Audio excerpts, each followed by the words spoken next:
Hello everyone, welcome to education centre. आज की class में हम लोग आगे बात करते हैं। पिछली क्लास में हम लोग बात किए थे कंस्ट्रक्शन तक डीसी जनरेटर के। आज हम देखते हैं कि जो डीसी जनरेटर है वो ईएमएफ कितना प्रोड्यूस करता है। ठीक है, उसका फॉर्मूला क्या है। सबसे इम्पॉर्टेंट फार्मूला जो कि डीसी जनरेटर के लिए पूछा जाता है और यहाँ से न्यूमेरिकल और बाकी चीज़ें भी पूछी जाती हैं, तो ध्यान से देखिएगा। EMF of the DC generator.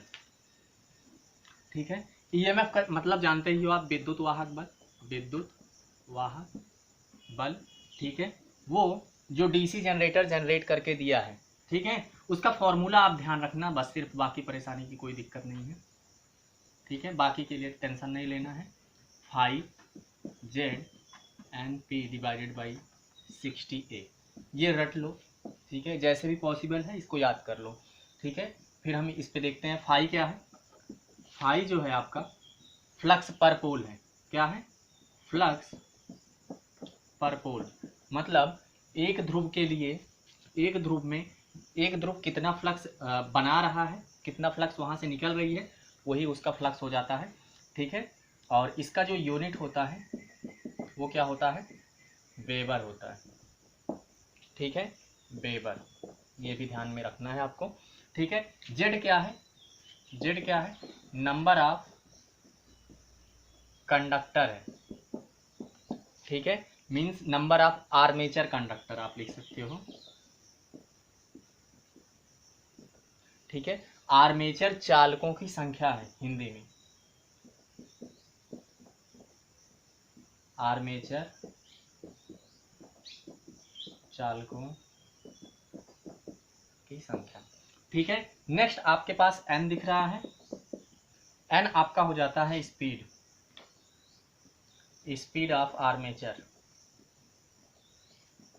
या फिर रोटर भी कह सकते हो।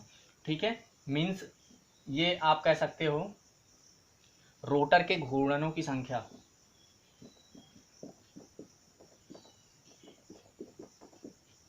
ठीक है, और एक चीज यहाँ पे दिख रहा है पी। ठीक है, पी क्या है? नंबर ऑफ पोल्स, ध्रुवों की संख्या, ध्रुवों की संख्या। ए क्या है आपका? Parallel path. ठीक है, नंबर ऑफ पैरेलल पाथ, समांतर पथों की संख्या।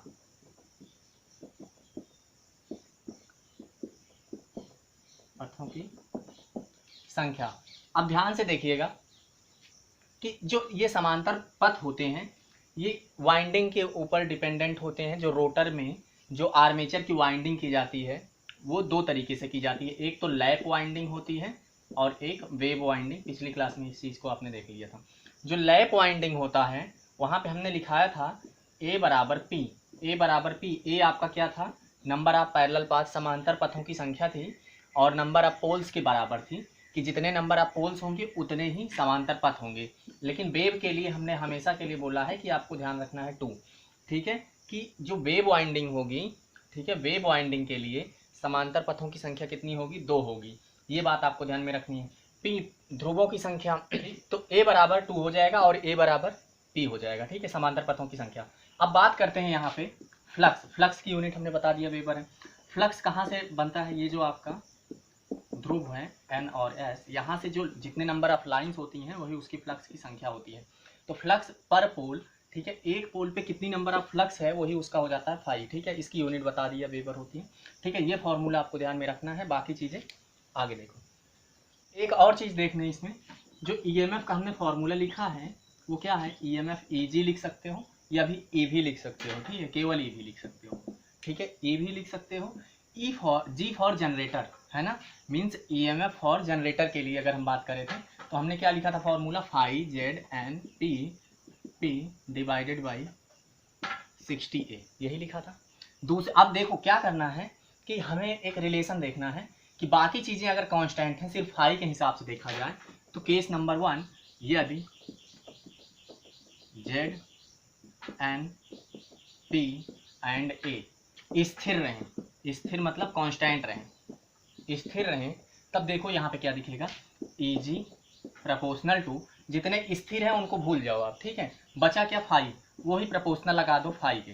तो इसका मतलब ये हुआ बच्चों कि जब फाई बढ़ेगा तो ई भी बढ़ेगा, ऊपर ऊपर है, ठीक है, प्रोपोर्शनल है, समानुपाती है, ठीक है। अगर यही फाई कम होगा तो ईएमएफ कम होगा। इससे एक रिजल्ट ये निकल के आता है कि जितना बड़ा मैग्नेट होगा, जितना बड़ा पोल्स होगा, उसमें नंबर ऑफ फ्लक्स भी उतने ही ज़्यादा होंगे। तो बड़े पोल्स के लिए ज़्यादा ईएमएफ होगा, छोटा पोल होगा तो ईएमएफ कम होगा। और एक और चीज़ आगे देखते हैं कि जितना नंबर ऑफ फ्लक्स होगा, जितने ज़्यादा पोल्स होंगे, ईएमएफ भी उसी अकॉर्डिंग बढ़ता जाएगा, ठीक है। तो ये पहला पॉइंट था, अच्छे से क्लियर हो गया होगा। दूसरा पॉइंट देखो जरा कि अगर मैं फाई को, ठीक है, अब देखो नेक्स्ट केस में यदि फाई को ले लूँ, एन और पी और ए, अब की बार जेड के साथ दिखाना है, फाई एन पी एंड ए स्थिर रहें, ठीक है। अगर ये स्थिर रहेंगे तो देखो क्या मिलेगा, तो जो स्थिर है वो कट कर दो, एक ये कट हो जाएगा, ये बचा क्या, जेड बचा, ठीक है। इसका मतलब ये हुआ कि Eg प्रोपोर्शनल टू जेड, ठीक है। जितने नंबर ऑफ कंडक्टर होंगे, जितने जेड ज़्यादा होगा, ईएमएफ उतना ही ज़्यादा होगा, और जेड जितना कम होगा ना, ईएमएफ उतना ही कम होगा। दूसरा रिलेशन आपको समझ में आ गया होगा। ऐसे थर्ड रिलेशन देखो जरा, ध्यान से देखना इस चीज़ को।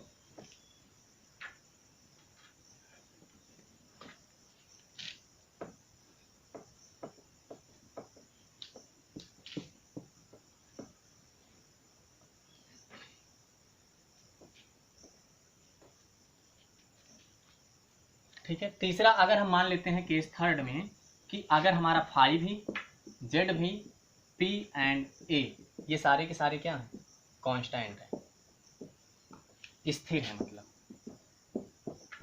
ठीक है। अगर जब ये स्थिर रहेंगे तो इन सबको छोड़ के बचा क्या, Eg प्रोपोर्शनल टू आप क्या कह लो, एन, ठीक है। इसका मतलब ये हुआ कि स्पीड ज़्यादा होगी, एन ज़्यादा होगा तो Eg भी ज़्यादा होगा, और अगर एन कम होगा तो Eg भी कम होगा। तो एक एक करके ऐसे देखो, पोल्स की संख्या जो होती है, जो ध्रुवों की संख्या होती है, वो कांस्टेंट हमेशा ही होती है, ठीक है। एक मशीन के लिए मान लो कोई मशीन है, इसमें 1 2 3 4 पोल हैं, ठीक है। तो ये तो बदलेगा नहीं कि पोल्स बदल जाएं, ठीक है। अगर पोल्स कम ज़्यादा करोगे तब भी ईएमएफ कम ज़्यादा होगा, और जो ए है ये भी कांस्टेंट है। तो यहाँ पे यही तीन चीज़ें देखनी थी, और बेसिकली जो पूछा जाता है वो पूछा जाता है फ्लक्स वाला। तो ये सबसे ज़्यादा पहला रिलेशन आपको ध्यान में रखना है, ठीक है। और दूसरी चीज़ एक और समझना कि जो ईएमएफ होता है, ईएमएफ को अगर इसके टर्मिनल को चेंज कर दिया जाए तो जो घूर्णन की दिशा होती है जनरेटर की, वो उल्टी हो जाती है, ठीक है।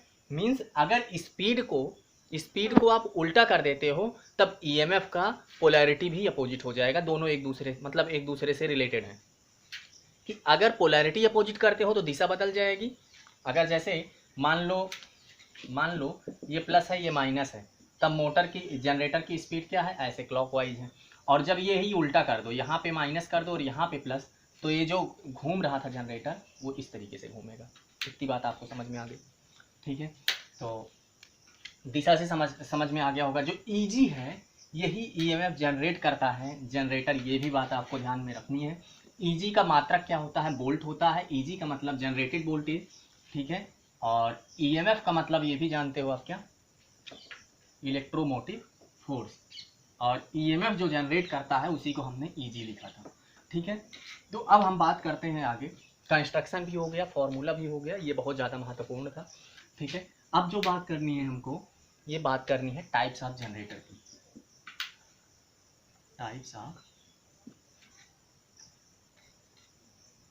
डीसी जनरेटर के। तो ठीक है, ध्यान से समझना कि कितने प्रकार के होते हैं डीसी जनरेटर, ये आप हिंदी में समझते हो, ठीक है। एक तो होता है सेपरेटली एक्साइटेड जनरेटर, सेपरेटली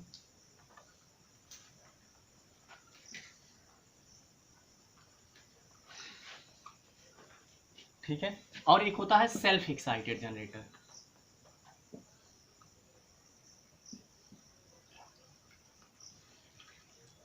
ठीक है। और जो सेपरेटली एक्साइटेड जनरेटर होता है उसमें हम मतलब इसको हिंदी में बोल सकते हो बाह्य एक्साइट जनरेटर, कुछ ऐसे बोल सकते हो आप, ठीक है। और सेल्फ एक्साइटेड में मतलब आपको बाहरी सोर्स की ज़रूरत नहीं होती है, बाहर से बैटरी वगैरह नहीं लगाना पड़ता है जनरेटर में, ठीक है, सिर्फ ये अपने आप ही खुद कर लेता है, उसे बोलते हैं सेल्फ एक्साइटेड जनरेटर। जो सेल्फ एक्साइटेड जनरेटर होता है वो दो प्रकार का होता है, ठीक है। एक तो होता है permanent magnet self excited generator, permanent magnet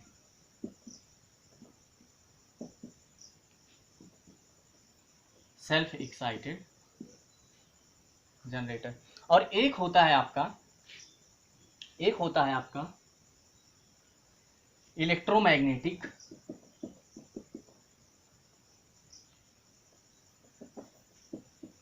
self excited generator, ठीक। तो हमने क्या बोला कि जो सेल्फ एक्साइटेड जनरेटर है वो भी दो प्रकार का होता है। एक परमानेंट, मतलब अभी एक एक चीज़ बारी बारी समझते हैं। सबसे पहले हम बात करते हैं सेपरेटली एक्साइटेड जनरेटर। सबसे पहले हम बात करेंगे सेपरेटली एक्साइटेड जनरेटर। इसमें क्या होता है बच्चों, इसमें एक जनरेटर होता है, ठीक है, इसके ऊपर एक क्या लगा होता है, ब्रश लगा होता है कार्बन का, ठीक है, और बस इसको सीधा यहाँ पे ईजी हमारा मिल जाता है, इसमें एक करंट फ्लो होती है, ठीक। ये बात आपको ध्यान में रखनी है। अब यहाँ पे जो एक एक्साइटेड जनरेटर है, यहाँ पे एक बाहरी फील्ड वाइंडिंग से, ठीक है, यहाँ पे एक आर्मेचर है, आर्मेचर वाइंडिंग है, ये आपका क्या है, आर्मेचर है, और ये क्या है आपका फील्ड है, ठीक है। तो आर्मेचर है और ये फील्ड है, फील्ड अलग से है, ठीक है। इसको हमने एक बीटी से एक वोल्टेज, एक टर्मिनल वोल्टेज है जिसके थ्रू इसको अलग से बाहर से हम इसको वोल्टेज देंगे तब ये वोल्टेज बनाएगा, ठीक है। बात समझ में आ रही है कि यहाँ हम बाहर से एक वोल्टेज पहले से दे रहे हैं तब ये वोल्टेज पैदा कर रहा है, मतलब आपको पहले से भी एक सोर्स की ज़रूरत है, ठीक है। ऐसे जनरेटर में, ऐसे जनरेटर को तब यूज किया जाता है जब वोल्टेज की कम आवश्यकता हो और करंट की ज़्यादा हो, ठीक है। मतलब लिख सकते हो आप इसको लैंग्वेज में, जहाँ पर वोल्टेज की ज़रूरत कम और करंट की ज़रूरत ज़्यादा होती है वहाँ पे ऐसे जनरेटर यूज किए जाते हैं। जैसे आप बात कर सकते हो वेल्डिंग में, ठीक है, इलेक्ट्रोप्लेटिंग में, ठीक है, कि सिक्कों के ऊपर परत चढ़ाना, ठीक है, जैसे कोई सिक्का उसके ऊपर दूसरे मेटल की परत चढ़ाना है, ठीक है, या फिर वेल्डिंग, ठीक है, आर्क वेल्डिंग वगैरह में, ठीक है। तो आप समझ लो बस वेल्डिंग में भी करंट की ज़रूरत ज़्यादा होती है, इलेक्ट्रोप्लेटिंग में भी करंट की ज़रूरत ज़्यादा होती है, तो ऐसे जनरेटर को वहाँ पे यूज किया जाता है, ठीक है। और बस इतना सा आपको ध्यान में रखना है। और नेक्स्ट आ जाता है आपका self excited generator. Self excited का मतलब होता है बाहर से, एक्साइट का मतलब समझते हो ना, बाहर से उत्तेजित करना, हिंदी में बोलते हैं इसको, क्या करते हैं, उत्तेजित करना, मतलब बाहर से इसको उत्तेजित करने की ज़रूरत नहीं होती है, सेल्फ अपने आप ही उत्तेजित हो जाता है, ठीक है। और इसको सेपरेटली मतलब बाहर से, सेपरेट मतलब अलग से, ठीक है, अलग से उत्तेजित करने की ज़रूरत होती है, तो ऐसे जनरेटर को सेपरेटली एक्साइटेड जनरेटर बोला जाता है, ठीक है। अब सेल्फ एक्साइटेड जनरेटर देखते हैं। तो इसमें क्या है, दो तरीके की जनरेटर है, एक तो परमानेंट है और दूसरा सेल्फ है। और जो सेल्फ है, जो सेल्फ है इसमें दो प्रकार के हैं, एक तो परमानेंट है और दूसरा इलेक्ट्रोमैग्नेटिक है। और जो इलेक्ट्रोमैग्नेटिक जनरेटर है वो भी 3 प्रकार का होता है, ठीक है। कैसे कैसे, इधर देखो पहले, ठीक है। DC series generator, DC series generator, ठीक है। दूसरा आपका डीसी शंट जनरेटर,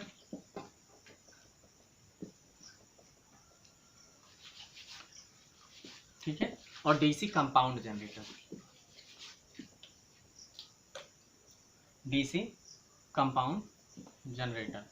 और ये जो डीसी कंपाउंड जनरेटर होता है ये भी 2 प्रकार का होता है, ठीक है। एक होता है आपका डिफरेंशियल कंपाउंड, यहाँ लिख देता हूँ मैं, ये भी दो प्रकार का होता है। एक तो आपका डिफरेंशियल कंपाउंड,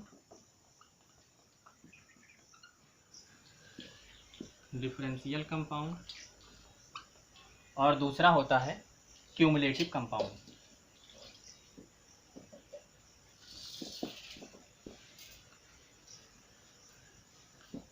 ठीक है, तो वन बाय वन करके एक एक चीज समझते हैं। सबसे पहले हम बात करेंगे परमानेंट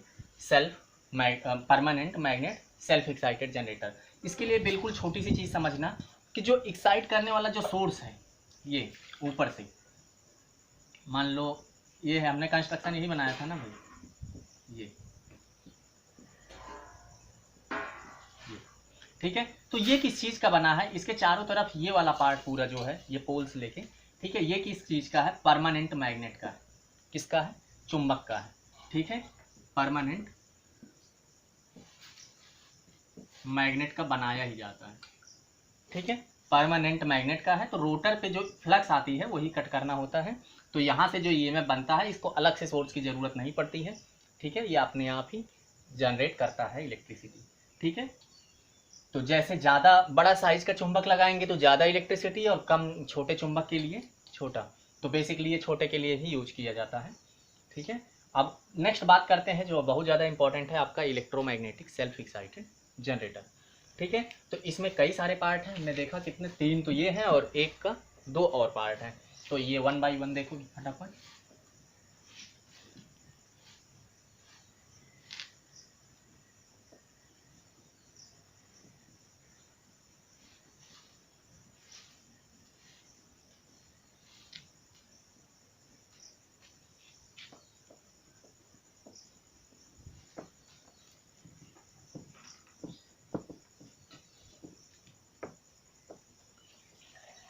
ठीक है, सबसे पहला देखते हैं डीसी सीरीज जनरेटर। डीसी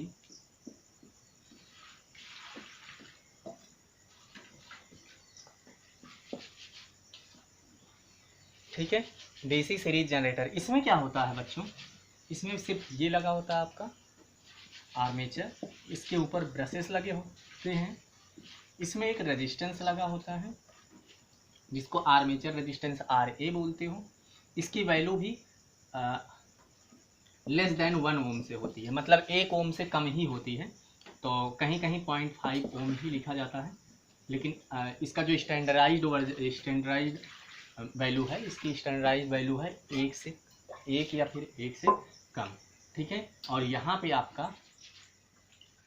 पे आपका टर्मिनल वोल्टेज BT हो जाता है, और यहाँ पे जो वोल्टेज जनरेट होता है EG वो ये हो जाता है।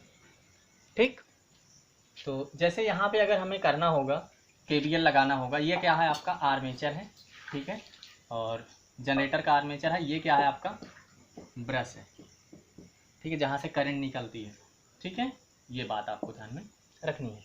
तो जनरेटर होगा तो यहाँ से करंट निकलेगी, अगर यही मोटर होगी तो सेम चीज़ यहाँ पे करंट एंट्री मारेगी, अंदर की तरफ आएगी। अगर यहाँ पे हम अप्लाइंग KVL करते हैं, KVL लगाने पर, ठीक है, तो क्या मिलेगा हमको, देखो ये वोल्टेज है, ये रेजिस्टेंस है, इसको अगर हम इसके रेफरेंस में वोल्टेज बनाना है तो इसमें करंट क्या जा रही है, मान लो IA जा रही है, तो IA इंटू RA, क्योंकि अगर वोल्टेज बनाना होता है रेजिस्टेंस के क्रॉस तो उसमें I और R का मल्टीप्लाई करते हैं।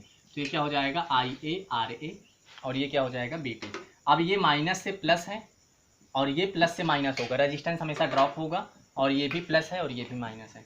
तो चाहे पहला साइन ले लो सबका, चाहे दूसरा वाला ले लो। अगर हम पहला ले लेते हैं तो क्या लिखेंगे, माइनस AG, फिर इसका भी पहला लेंगे, फिर प्लस IA RA, फिर इसका भी पहला लेंगे, प्लस BT बराबर 0। ठीक है, मतलब KVL का मतलब ही हो जाता है कि लूप में, ठीक है, जो क्लोज लूप है उसके अंदर जो टोटल EMF है वो अलजेब्रिक सम ऑफ किसके है, 0 के बराबर होता है। ये किरचॉफ के वोल्टेज नियम को हमने बहुत सारी 3-4 कई क्लासेस हो गई, बहुत पहले ही पढ़ा रखा है आपको। ठीक है, तो यहाँ पे इसको हम माइनस को अगर उधर लेके जाएं तो हमारा क्या फॉर्मूला निकल के आएगा, EG बराबर IA RA प्लस BT। ठीक है, ये बात आपको ध्यान में रखनी है। दूसरी चीज़, इसमें अगर हम लोड हटा दें, यहाँ पे जो BT है जिसके अक्रॉस हम लोड देख रहे हैं, ये क्या है, एक तरीके का लोड है। ठीक है, लोड है। तो लोड के क्रॉस ही जो वोल्टेज है उसी को बीटी बोल रहे हैं। तो बीटी आप बोल सकते हो टर्मिनल वोल्टेज या फिर लोड वोल्टेज। और जो आर ए है वो आर्मेचर का प्रतिरोध है, आर्मेचर का प्रतिरोध है। ईजी क्या है जानते ही हो, जनरेटेड वोल्टेज है। ए आपका आर्मेचर है और ये क्या है, ब्रशेस है, पहले से ही लिख रखा है, ये भी ब्रश है और ये भी ब्रश है। ठीक, अब इतनी बात आपको अगर क्लियर हो गई है तो ये चीज़ इतना ओके है। दूसरी चीज़, टर्मिनल वोल्टेज, लोड पे वोल्टेज तभी जाएगा जब यहाँ पे एक सीरीज कनेक्शन होगा, मतलब सीरीज में अगर लोड कनेक्टेड होगा तभी उसके क्रॉस वोल्टेज आएगा। ठीक है, इसका मतलब ये है कि बिना लोड के ये जनरेटर काम करेगा नहीं। ठीक है, ये विद्युत तभी बनाएगा, ये इलेक्ट्रिसिटी ईएमएफ तभी बना पाएगा जब इसके सीरीज में लोड कनेक्टेड होगा, और बिना लोड के ये चलेगा नहीं, ईएमएफ नहीं बनेगा। तो नोट यही पॉइंट है, यही इंपॉर्टेंट पॉइंट है इसका, कि जनरेटर को जनरेट करने के लिए या जनरेटेड वोल्टेज होने के लिए या वोल्टेज जनरेशन के लिए, वोल्टेज जनरेट करने के लिए सीरीज में लोड का होना आवश्यक है या लोड कनेक्टेड होना आवश्यक है। लोड अपनी लैंग्वेज में लिख लेना इसको, कनेक्टेड होना। इसका मतलब ये हुआ कि जब लोड कनेक्टेड नहीं होगा, जब लोड नहीं होगा तो ये वोल्टेज, ये जनरेटर किसी काम का नहीं है। ठीक है, ये हमेशा ही बिना लोड के चलेगा ही नहीं। ठीक है, अगर लोड है तभी ये वोल्टेज बनाएगा, अदरवाइज बनाएगा ही नहीं, क्योंकि चालू ही नहीं होगा, सर्किट क्लोज्ड होएगी नहीं। जब तक सर्किट पूरी कंप्लीट नहीं होती है तब तक उसमें करंट नहीं फ्लो होती है, according to the Faraday second law. ठीक है, कि करंट फ्लो होने के लिए एक सर्किट का क्लोज होना आवश्यक है। इसका जो एक एप्लीकेशन ध्यान में रखना है आपको, ये ध्यान में रखना है, जैसे डीसी जो ट्रांसमिशन लाइन है, जैसे मान लो हमें डीसी एक जगह से दूसरे जगह भेजना है। ठीक है, तो डीसी इसके थ्रू नहीं भेजेंगे, इसके थ्रू क्या करेंगे, सिर्फ ड्रॉप, जो रास्ते में ड्रॉप हो जाता है ना, वोल्टेज ड्रॉप होता रहता है रेजिस्टेंस के कारण, तो उसी ड्रॉप को, वो ड्रॉप ना हो उसके लिए हम बीच बीच में डीसी जनरेटर अटैच करते जाएंगे। ये सिर्फ उतना ही काम करेगा कि जो वोल्टेज जा रहा होगा, जो कम होता है, उसको बैलेंस कर देगा वापस से ले आके, थोड़ा सा ही काम करता है, बहुत ज़्यादा ऐसा नहीं है कि यही ट्रांसमिट करवाएगा डीसी वोल्टेज। ठीक है, तो इसकी औकात बहुत छोटी है, ये समझ लो। ठीक है, ये बीच बीच में जब कट हो जाता है, जैसे वोल्टेज ड्रॉप हो जाता है, जैसे यहाँ से हमने भेजा 10 वोल्ट और यहाँ पे आ रहा 8 वोल्ट, तो बीच में जो 2 वोल्टेज का नुकसान हो रहा है, यही नुकसान की भरपाई यहाँ पे एक हम डीसी सीरीज जनरेटर लगा दें तो ये नुकसान की भरपाई यहाँ पे कर देगा, और यहाँ पे क्या हो जाएगा आपका, फिर से 10 मिलने लगेगा। बस इतना सही काम करता है। ये बात आपको शायद समझ में आ गई होगी। तो इसका एप्लीकेशन समझ में आ गया। अब यहाँ पे मान लो इसमें करंट हम कह लेते हैं लोड करंट है, तो इसको हम IL दे देते हैं, और ये क्या है, IA है। तो यहाँ पे देखो यही करंट IA और IL दोनों बराबर ही हैं। ठीक है, तो यहाँ पे आप कह सकते हो कि IA बराबर IL। ठीक है, ये भी पॉइंट आपको ध्यान में रखना है कि लोड करंट और आर्मेचर करंट सीरीज जनरेटर में हमेशा बराबर होती है। कई बार ये क्वेश्चन पूछा गया है, चाहो तो नोट बना के एक लिख लो कि लोड करंट और armature current DC series generator में हमेशा बराबर होते हैं। यहाँ पे देख ही रहे हो आप कि आइए, और कोई रास्ता तो है नहीं जिसमें करंट कम ज़्यादा हो जाएगी जाके। ठीक है, यही पूरी जा रही है, तो इसमें जो IA है और IL है वो तो बराबर ही है ना भाई। ठीक है, बस आपको इतना ही ध्यान रखना है। ठीक है, और अगर हम यहाँ पे देखते हैं IA अगर हमें निकालना है, ठीक है, तो हम क्या करेंगे, EG माइनस BT बराबर IARA, यही चीज़ लिख सकते हैं कि नहीं लिख सकते हैं। BT इधर लेके चले जाए तो माइनस में हो गया, होएगा कि नहीं होएगा। अगर IA हमें निकालना है तो हम क्या करेंगे, EG minus BT divided by RA, ये फॉर्मूला भी ध्यान में रखेंगे। अगर हमें वोल्टेज जनरेटेड वोल्टेज दिया है, टर्मिनल वोल्टेज दिया है और रेजिस्टेंस पता है, तब हम करंट की वैल्यू आराम से निकाल पाएंगे। एक न्यूमेरिकल देखो इस पर,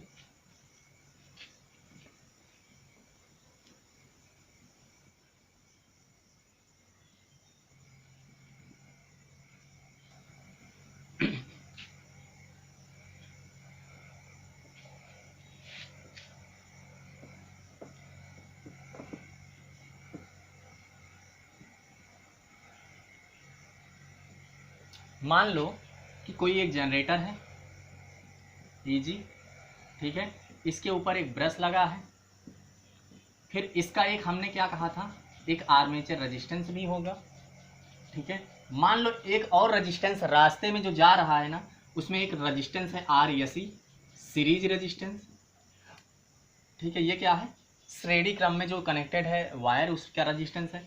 दूसरा यहाँ पे मैं एक लोड लगा देता हूँ, ठीक है, इसका वोल्टेज मैं लिख देता हूँ 240 वोल्टेज, ठीक है। EG मान लो मैं यहाँ पे RA की वैल्यू लिख देता हूँ 1 ओम, RSE की वैल्यू लिख देता हूँ 2 ओम, ठीक है। तो आपसे क्या पूछा जा रहा है, मान लो करंट पूछा जा रहा है, ठीक है। और इस पे जो वोल्टेज मैं दे देता हूँ, ये कितना दे देता हूँ, 260 वोल्ट के दे देता हूँ, ठीक है। तो इसका मतलब ये हुआ कि कोई क्वेश्चन है जिसमें EG की वैल्यू कितनी है, 260 वोल्ट है, BT की वैल्यू कितनी है, 240 वोल्ट है, RA की वैल्यू कितना है, 1 ओम है, और RSE की वैल्यू कितना है, 2 ओम है। ये गिवन डेटा है। आपको निकालना क्या है, चाहे आपसे IA पूछ ले, आर्मेचर करंट, सीरीज ISC पूछ ले, सीरीज में करंट कितनी जा रही है, इसको हम ISC नाम दे देते हैं। ये आर्मेचर है, ये आर्मेचर है, तो इसको यहाँ से हम क्या कह देते हैं, ये ब्रश है, और ये जनरेटर का आर्मेचर यही है ना, बीच वाला गोला जो बनाते हैं हम लोग, तो ये IA है, यहाँ पे IL। तो चाहे आपसे ISC पूछ ले, चाहे IA पूछ ले, या फिर चाहे IL पूछ ले, ठीक है। और तीन के तीनों एक ही है तो बराबर ही होंगे, तो तीन के तीनों के आंसर एक ही होंगे। तो आंसर देखने के लिए हम क्या करेंगे, हम यहाँ से KVL एक लगाएंगे। क्या लगाएंगे, KVL। तो जरा आप बताओ, इसको वोल्टेज बनाने के लिए R के साथ किसके साथ मल्टीप्लाई करेंगे, I के साथ मल्टीप्लाई करेंगे। तो इसमें कौन सी करंट जा रही है, तो IA करेंगे, ठीक है। RSE है तो इसके साथ में कौन सी करंट है, तो ISC है, ठीक है। तो ISC RSE, इसके अगर अक्रॉस हम वोल्टेज देखेंगे तो कितना आ जाएगा, RSE इंटू ISC, यही होगा। इसके अक्रॉस तो वोल्टेज दिया ही है IL, है ना, तो इसमें तो वोल्टेज ही दिया है, ये वोल्टेज में ही था, तो हमें इसको कुछ बनाने की जरूरत नहीं है। तो अब 1 वोल्टेज, 2 वोल्टेज, 3 वोल्टेज, 4 वोल्टेज, सारे वोल्टेज के फॉर्म में आ गए। अब क्या करो, आप KVL लगा लो। कैसे लगेगा KVL यहाँ पे एक EG है, ये मान लो माइनस से प्लस है, क्योंकि करंट जिधर से जा रही है उसको ऊपर वाला प्लस लिखते हैं। जैसे यहाँ से करंट निकल रही तो पीछे माइनस, और जहाँ से निकल रही है वो वाला पोर्शन प्लस कर लो आप, ठीक है। तो यहाँ से करंट जहाँ से फिर से एंट्री मार रही है वहाँ पे माइनस, ठीक है, तो उल्टा बना दिया, जहाँ एंट्री मार रही है वहाँ पे प्लस, फिर माइनस। रेजिस्टेंस है, ड्रॉप होगा, इसका बिल्कुल उल्टा होगा, ठीक है। यहाँ पे भी प्लस माइनस, और यहाँ पे माइनस, और यहाँ पे प्लस, ऐसे ही बनाना है आपको, ठीक है। मतलब यहाँ भी एंट्री मार रही है तो यहाँ भी प्लस और माइनस, ये चीज़ आपको क्लियर हो गई होगी। अच्छा, अब क्या करते हैं, सबसे पहले हम लिखेंगे EG, मान लो इसको हम माइनस में लिखते हैं, ठीक है। पहला लेते हैं तो इसका पहला क्या है, प्लस है, क्या है, IA है। इसका क्या है, प्लस है, RSE, यही है भाई, ठीक है। फिर प्लस, इस पे हम IA और IL और कुछ नहीं लिखेंगे, क्योंकि ये वोल्टेज में ही दिया है, तो हम क्या करेंगे, सीधा 240 बराबर 0 लिख लेंगे। इतनी बात आपको समझ में आई क्या, ठीक है। अब क्या कर लो आप कि EG की वैल्यू 260 है, वो लिख लो, प्लस IA की वैल्यू IA ही रहने दो, RA की वैल्यू 1 ओम है, वो लिख लो, प्लस ISC बराबर IA है कि नहीं है, तो यहाँ पे भी हम क्या लिख लेंगे, एक ही लेंगे, चाहे ISC फिर यहाँ भी लिखते, यहाँ भी लिखते, जो भी लिखना है एक साथ एक ही लिखना है। और RSC की वैल्यू कितना है, 2 है, 2 लिख लिए, प्लस 240 बराबर 0। बताओ, इतनी समझ में आएगा, ठीक है। अब क्या कर लो, जितने नंबर्स हैं एक साइड लिख लो, IA, यहाँ पे 2 IA है, 1 IA है, टोटल कितना IA है, 3 IA है, तो 3 IA बराबर, इसको इधर ही रहने दो, उन सबको उधर लेके चले जाओ, तो ये 260 प्लस में हो जाएगा और 240 माइनस में हो जाएगा। बताओ होगा कि नहीं होगा, यहाँ पे आ गया 20, ठीक है। तो यहाँ पे अगर IA आप निकालोगे तो 20/3, ये 3 नीचे चला जाएगा ना इधर, ठीक है। इतनी बात आ गई कि नहीं समझ में। तो चाहे IA पूछे, चाहे IL पूछे, चाहे ISC पूछे, तीनों करंट एक ही हैं, तो सबका आंसर कितना आ जाएगा, 20/3 एम्पियर, ठीक है। तो ऐसे ही एक क्वेश्चन मैं दे देता हूँ, तो आपको खुद से करके और कमेंट बॉक्स में आंसर छोड़ना है। तो बस यही क्वेश्चन लिखा रहने दो। यहाँ पे मैं लिख देता हूँ 240 की जगह 200, और यहाँ पे 231 लिख देता हूँ। ठीक है, बाकी डेटा वही है, आपको आइए निकाल के देना है। ठीक है, अगर ये क्वेश्चन समझ में आ गया है तो, अदरवाइज आप कमेंट में करिएगा, फिर से समझाऊंगा ऐसे क्वेश्चन को। ठीक है, तो सीरीज जनरेटर आपका कंप्लीट हो गया। ठीक है, नेक्स्ट देखते हैं डीसी शंट जनरेटर।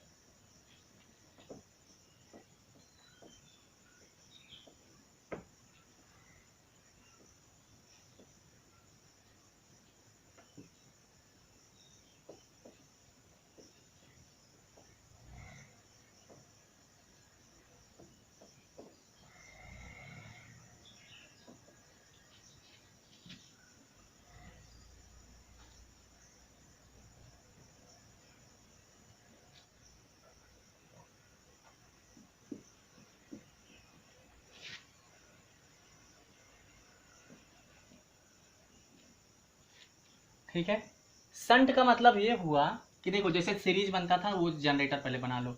ये हो गया आपका आर्मेचर, और ये क्या हो गया, दोनों ब्रशेस हो गए ये। ठीक है, यहाँ से एक वायर निकाल लो, यहाँ से ये निकाल लो। ठीक है, अब क्या कर लो, यहाँ से मान लो चाहे एक रेजिस्टेंस कनेक्ट कर लो या फिर ना करो, वो आपकी मर्जी है। ठीक है, यहाँ पे मैं एक लोड लगा देता हूँ, यहाँ पे एक बीटी होता था, टर्मिनल वोल्टेज जो लोड का ही वोल्टेज है वो है। ठीक है, ये मैं आर लिख लेता हूँ। बताओ, यही तो है आपका, आर एस सी लिखते थे वहाँ पे, अब सीरीज तो है नहीं इसलिए आर एस सी नाम से नहीं लिखेंगे, हम सिर्फ आर लिखेंगे। यही तो था आपका सीरीज जनरेटर। एक हम आर्मेचर रजिस्टेंस लगाते थे, बताओ हाँ या ना, इतना ही करते थे कि नहीं करते थे। ठीक है, अब इतना तो रहेगा ही रहेगा। अब इसी के साथ में एक वायर यहाँ से ले लो, एक वायर यहाँ से ले लो। ठीक है, और क्या कर लो, यहाँ पे शंट कनेक्टेड कर दो। ये क्या है, शंट है। ठीक है, शंट, और ये भी रेजिस्टेंस ही है एक प्रकार का। ठीक है, ये रेजिस्टेंस है एक तरीके का, ये भी प्रतिरोध है। ठीक है, लेकिन इसकी जो वैल्यू होती है, इसकी वैल्यू ज़्यादा होती है। ठीक है, तो आर एस एच की जो वैल्यू होती है वो बहुत ज़्यादा होती है, ज़्यादा होती है। आर एस एच का मतलब शंट रेजिस्टेंस, शंट का प्रतिरोध, तो शंट ये है, इसका प्रतिरोध आर एस एच नाम से लिखा जाएगा।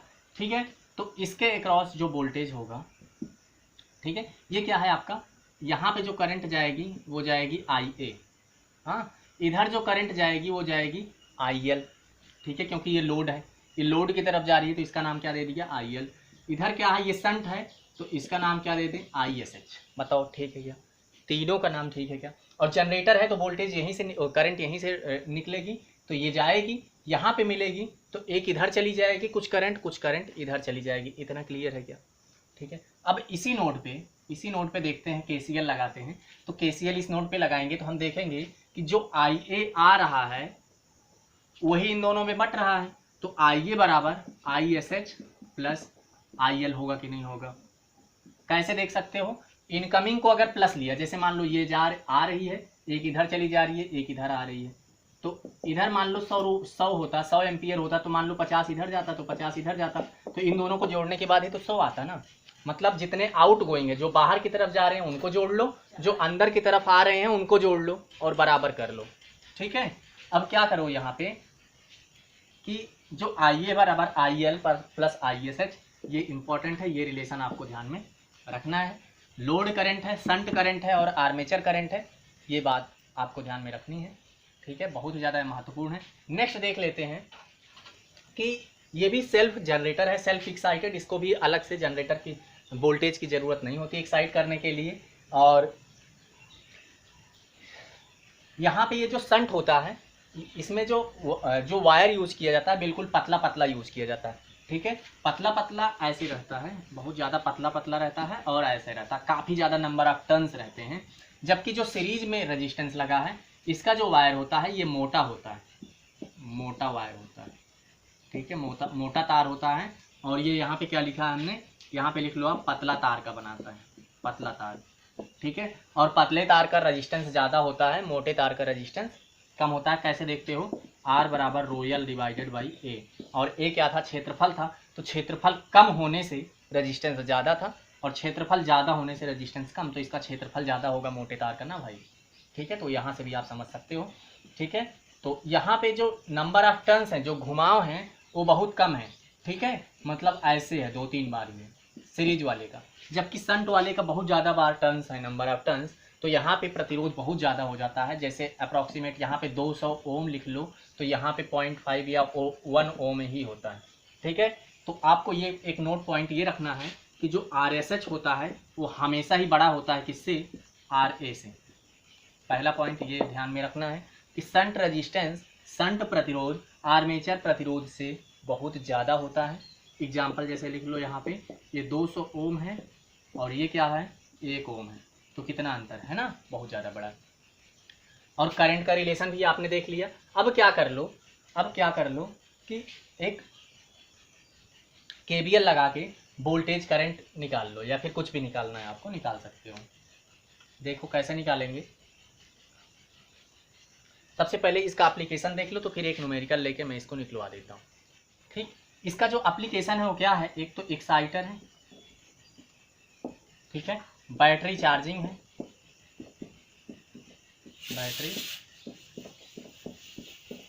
बैटरी चार्जिंग है, सेंट्रीफ्यूगल पंप है,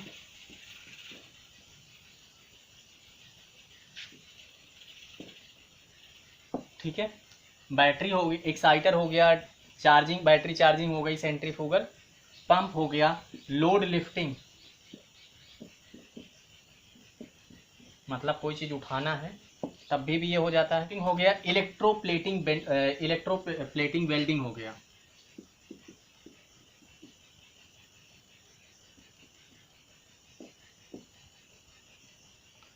तो ये इतने कम से कम इम्पॉर्टेंट है, ये आपको ध्यान में रखना है कि एक्साइटर में यूज होता है, ठीक है। एक्साइटर मतलब एक्साइट कराना है, किसी चीज़ को वोल्टेज सोर्स देना है तब इसकी ज़रूरत हो सकती है। बैटरी चार्जिंग के काम में आता है ये।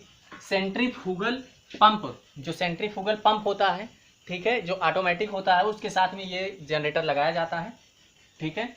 और लोड लिफ्टिंग, कोई भारी चीज़ उठानी है तब भी shunt generator, DC shunt generator का यूज किया जाता है। इलेक्ट्रोप्लेटिंग वेल्डिंग, ठीक है, इलेक्ट्रोप्लेटिंग वेल्डिंग करने के काम में भी ये यूज किया जाता है। तो इतना एप्लीकेशन हो गया एक न्यूमेरिकल लेके, और जरा इसका सिंप्लीफिकेशन देख लेते हैं, सिंपल सा एक न्यूमेरिकल।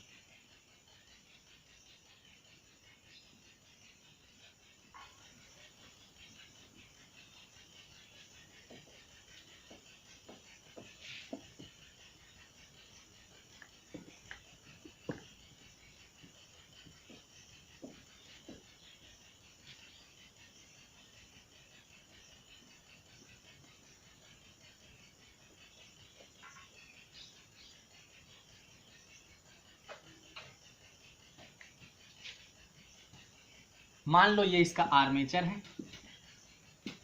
और क्या है, ये ब्रशेस हैं, ठीक, और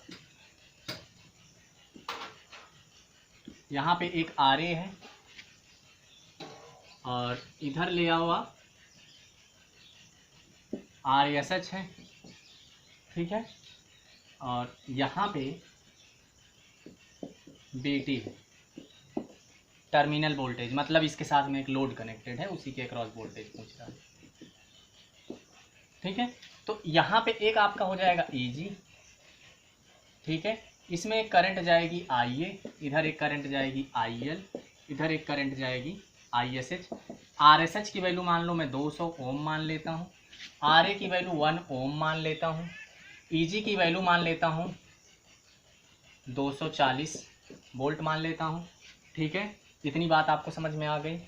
ISH में मान लो मैं यहाँ पे बता देता हूँ 10 एम्पियर करंट है, कितनी है, 10 एम्पियर जा रही है। तो आपसे क्या पूछा जा सकता है, आपसे IA की वैल्यू पूछी जा सकती है, आपसे IL की वैल्यू पूछी जा सकती है, और आपसे BT की वैल्यू भी पूछी जा सकती है। इसमें 3 क्वेश्चन मान लो हमने बना लिए, ठीक है। क्या क्या कर दिए, जितना डेटा दिया था उसके अलावा जो भी चीज़ें बची वो कुछ भी आपसे पूछी जा सकती हैं। तो सबसे पहले यहाँ पे देखो, एक KVL लगेगा क्या, इस साइड एक KVL लगेगा क्या, तो ये वोल्टेज है 240 वोल्टेज, मान लो इसको हमने प्लस में लिखा, तो बाकी सबको माइनस में लिखना, रेजिस्टेंस वाला माइनस में लिखना होगा। अगर ये माइनस में लिखा तो इन सबको प्लस में लिखना होगा, तब बराबर 0 करोगे। अच्छा, माइनस, अगर हमने इसको प्लस लिखा तो अब रेजिस्टेंस वाले को माइनस लिखेंगे। यहाँ पे कितना रेजिस्टेंस है, 1 ओम है, इसके साथ करंट कितनी है, IA है, तभी तो ये वोल्टेज बनेगा, IA है ना। और इधर चले जाओ आप, ऐसे KVL लगा रहा हूँ मैं, ऐसे, मतलब यहाँ से स्टार्ट कर रहा हूँ, फिर ऐसे घूमते हुए फिर यहीं आ रहा हूँ। ठीक, अब ये हो गया, ये हो गया, ये हो गया, अगला क्या है, ये तीसरा। ठीक है, तो ये भी माइनस में लिखेंगे। इसमें कितना रेजिस्टेंस है, 200 ओम है, इसमें करंट कितनी जा रही है, 10 एम्पियर जा रही है, बराबर। बताओ यहाँ तक कोई तकलीफ क्या? ठीक है, कोई दिक्कत नहीं। अब क्या कर लो, आइए अकेले ही बचा, इधर उधर लेके चले जाओ, और यहाँ पे जो करंट जा रही है, मान लो मैं 1 एम्पियर मानता हूँ, नहीं तो माइनस में आने लगेगा। ठीक है, 1 एम्पियर मानता हूँ। ठीक है, कितना, ISH 1 एम्पियर है, ये ध्यान रखना है। ठीक है, अब क्या करूँ आप कि आइए माइनस में उधर लेके चले जाओ, ये नंबर है, ये भी नंबर है, एक साइड रहने दो। तो 240 माइनस 200 बराबर क्या आ जाएगा आपका, आइए, तो आइए की वैल्यू कितनी आ जाएगी, 40 एम्पियर आ जाएगी। ठीक है, बताओ आइए की वैल्यू आ गई क्या, कितनी आ गई, 40 एम्पियर आ गई। ठीक, अब IL की अगर आपसे पूछा जाए तो कैसे निकालोगे, इस नोट पे हमने क्या बताया था कि IA बराबर IL प्लस ISH, यही तो बताया था। IA की वैल्यू कितनी है, 40 है, बराबर IL आपसे पूछा जा रहा, ISH आपका कितना है, 1 एम्पियर है। ये एक को इधर लेके चले जाओ, घट जाएगा, IL बराबर कितना आ जाएगा, 39 एम्पियर आ जाएगा, 39 एम्पियर। ये बात भी आपको समझ में आ गई। अब बात करते हैं कि इसके क्रॉस वोल्टेज कितना होगा, तो जरा आप इसमें KVL लगा लो। ठीक है, अब इस साइड जैसे KVL लगाओगे क्या मिलेगा आपको, EG मिलेगा, माइनस IARA मिलेगा, माइनस IARA, और इस साइड कोई रेजिस्टेंस नहीं है, यहाँ पे एक वोल्टेज है, और ये क्या है, माइनस VT बराबर 0। यही मिलेगा कि नहीं मिलेगा, बताओ हाँ या ना।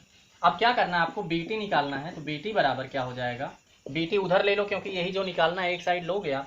ठीक है, तो BT बराबर EG की वैल्यू कितनी है, 240, और माइनस IA की वैल्यू कितनी आ गई, IA की वैल्यू है आपकी 40, है ना, 40, और RA की वैल्यू कितनी है, 1।